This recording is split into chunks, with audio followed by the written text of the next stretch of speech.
तो संविधान के 8वीं अनुसूची में गोंडी भाषा को मान्यता क्यों नहीं दिया? मैं 10-10 पुस्तक भेजा हूं, 2-2 बार भेजा हूं। यहां का फग्गन सिंह कुलस्ते जी जनजाति मंत्री थे, उनके हाथ से गया।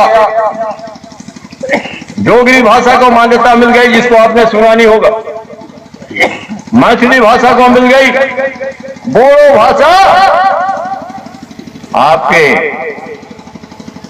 शहडोल विकास खंड के बराबर, शहडोल नहीं क्या, सीधी विकास खंड के बराबर नहीं। मैं गया हूं।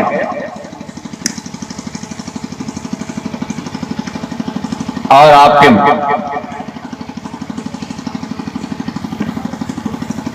झारखंड की एक भाषा, ये 4 भाषा को मान्यता मिली।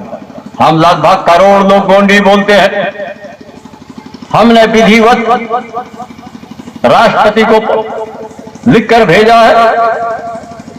जितनी पुस्तक की जरूरत थी, शब्दकोश वगैरह सब हमने भेजा है, पर उनको नहीं है। क्यों? ये मैं जानता हूं। हमारे बीच में जो बैठेंगे तो उनको भी बता दूंगा। एक गोंड समाज का लड़का इतना खतरनाक होता है कि बाप का भी नहीं चाहता, नहीं बाल बच्चा लेके निकल जाता है, कहीं भी नहीं जाऊंगा बोलता है। इस समाज का खून इतना गर्म है और इसीलिए दोनों एक हो जाते हैं। आज आपको मैं बीच बीच में याद दिलाते रहूंगा। लक्ष्मण जैसे मृगशाला बिछाता था ना, वैसे बीच बीच में आप लोगों को भी याद दिलाते रहूंगा। बना के रहेंगे गोंडवाना। दादा का अंगूठा बाहर है, स्पेशल मास्टर हूं भाई मैं। अपने अंगूठा, ये धरती है गोंडवाना, इस पर तेरा राजपाट था और है। इसे संभाल कर रखना, इसी से तेरा मान सम्मान स्वाभिमान और शान है और अस्तित्व है।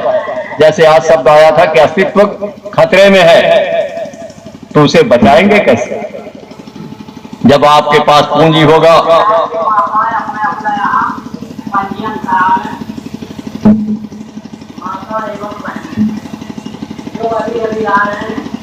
उधरी से पंजीयन आप लोग कर दिया करें भैया। अभी कम से कम मेरे भाषण देते तक कि आप वहां से माइक नहीं बोलेंगे।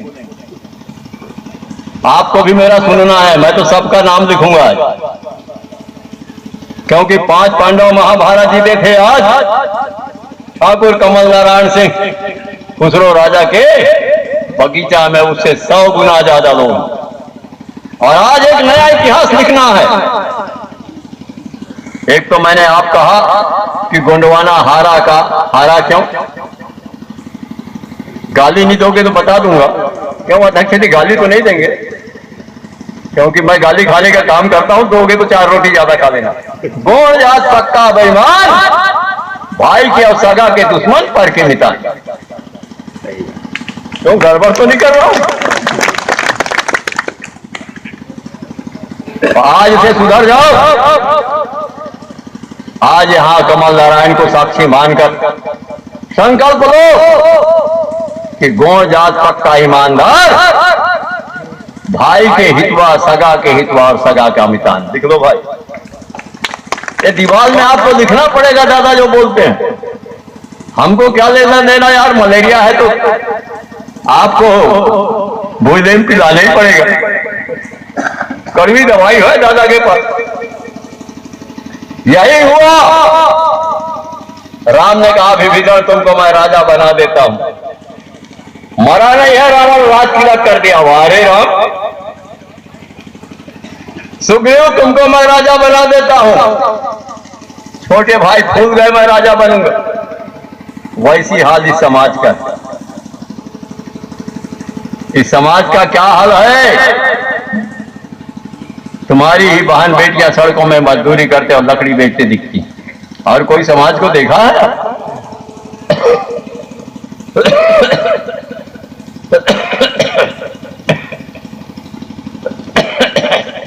जब गोंडवाना का राजा था तो अटरिया में रहते थे गोंडों की टुरिया। आपकी राजकुमारियां अटारियों में रहती और आजकल सड़कों में दिखती। ये साहित्य है, ये भी एक साहित्य है। साहित्य माने खाली गीत और गोविंद नहीं होता। कड़वी साहित्य यही है। जो अपनी इज्जत नहीं बचा पा रहे हैं उसका क्या साहित्य होगा? जिनके पास पैसे नहीं वो क्या साहित्य और विकास का सृजन करेगा? संस्कृति कैसे निर्माण करेंगे? तो पहला लकीर है मेरा आज का कि गरीब के घर पैदा होना कोई गलत बात नहीं है, पर गरीब रह के जीना और गरीब रह के मरना सबसे गलत बात। नीचे हीरा सिंह मरकाम लिख दीजिएगा और अपने अपने घर के दीवारों में लिख लीजिएगा। ये महामंत्र आपको बहुत ऊपर ऊंचा विकास की ओर ले जाएगा। ये महामंत्र है। नहीं समझ में आएगी तो फतेह बहादुर भैया को लगा दूंगा। 10 रुपया रोजी बचाकर आप सड़क में मनरेगा में काम इसलिए करते हैं कि मजदूरी मिलेगा, पैसा मिलेगा। दुकान इसलिए चलाते हैं, पैसा मिलेगा। नौकरी इसलिए करते हैं कि पैसा मिलेगा। पर पैसा तुम्हारे लिए काम नहीं करता। जिस दिन पैसा तुम्हारे लिए काम करना शुरू करेगा, ये विद्या यहां नहीं सीखे हो आप लोग, हम उसका भी प्रशिक्षण देने आते हैं। धीरे धीरे धीरे दादा ने हर कौशल हासिल किया है। मेरा कोई ना कोई विंग होगा जो उसका प्रशिक्षण देगा। तुम घूमते रहो, बड़े आदमी कोई काम नहीं करता, पैसा उसके लिए काम करता है। और 40 गुना दिन रात भर में 80 गुना तक के बढ़ता है।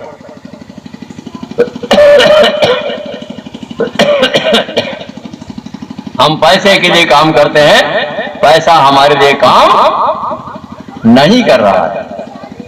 जिस दिन आप लोग यदि दादा के रास्ते में चलोगे, पैसा आपके लिए समाज ने संवहन किया। और आज आप लोग जो आज दिख रहे हैं वो उन्हीं आंदोलनों का एक भाग, एक कार्यक्रम है। अब हमें आज क्या करना है?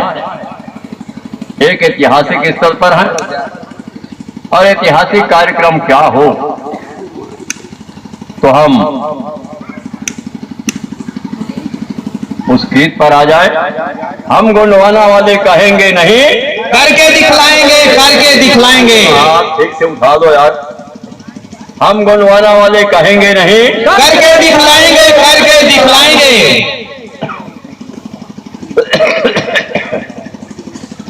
बिना रास्ते के सब लोग बंध गए। आपने कहा तो है करके दिखलाएंगे। और गुण को जानता हूं मैं कि एक बाप और एक बात वाला होता है, और 10 बाप होंगे तो भी बता के जाएंगे। क्योंकि बहुत घुमावदार आदमी हो तब मैं समाज को निपटाता हूं। तो आज हमें क्या करना है? पहला काम है, नोट कर लीजिए, आप बैठ जाइए, गीत हो गई। पहला बात है, गरीब के घर पैदा होना कोई गलत बात नहीं है, पर गरीब रह के जीना और गरीब रह के मरना सबसे गलत बात है। ताली बजा दो। समझ में नहीं आती तो पूछिए कि समाज में गरीबी है क्या? है आपके पास करोड़ों रुपया समाज सीधी सहडोल नहीं, सीधी और सिंगरौली महासभा हो चाहे पार्टी हो, कहीं पर है सभा पैसा जो अपने बच्चों को रोजी रोटी दे सको? कभी आपने सामूहिक संपत्ति बनाने की आपने कोशिश किया? शिक्षा पर जहां तक लिखे हैं यहां पर बात आ रही है शैक्षणिक। हम अपने को बहुत बड़ा विद्वान मानते हैं। 15 साल से तुम्हारी सरकार ने पहली से 8वीं तक कोई परीक्षा नहीं दी। 15 साल खेत में नहीं जाओगे तो क्या हालत होगा?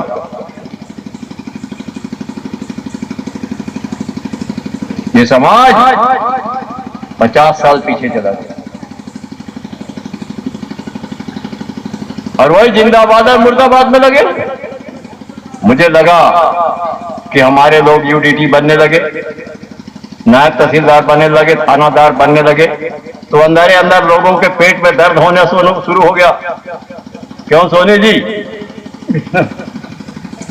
मैं तो इस समय घोषणा करने जा रहा हूं, जो अल्पसंख्यक है, ब्राह्मण, क्षत्रिय और वैश्य को आरक्षण दिया जाए। 17 तारीख को घोषणा कर दूंगा एक मंच में। उस मंच में कांग्रेस के प्रांताध्यक्ष भी आ रहे हैं। दादा एक जगह बैठ के कम से कम आदिवासियों के भले की बात तो देखें। मैंने कहा आ सकते हो, ना तुम्हारा बैनर होगा ना मेरा बैनर होगा, मूल निवासियों का बैनर होगा। देखें कहां तक चलते फिर पाते हैं। आरक्षण खत्म हो गई। एसटी एससी सुप्रीम कोर्ट ने कहा दिया कि जांच करेंगे, एसपी करेगा, उसके बाद ही रिपोर्ट लिखी जाएगी। कल के पेपर में उसने कहा दिया कि मैंने जो फैसला दिया है बिल्कुल ठीक दिया है। सरकारी वकील ने कहा कि ये गलत हुआ है, उसने कहा हमने जो फैसला दिया है गलत, सही फैसला दिया है।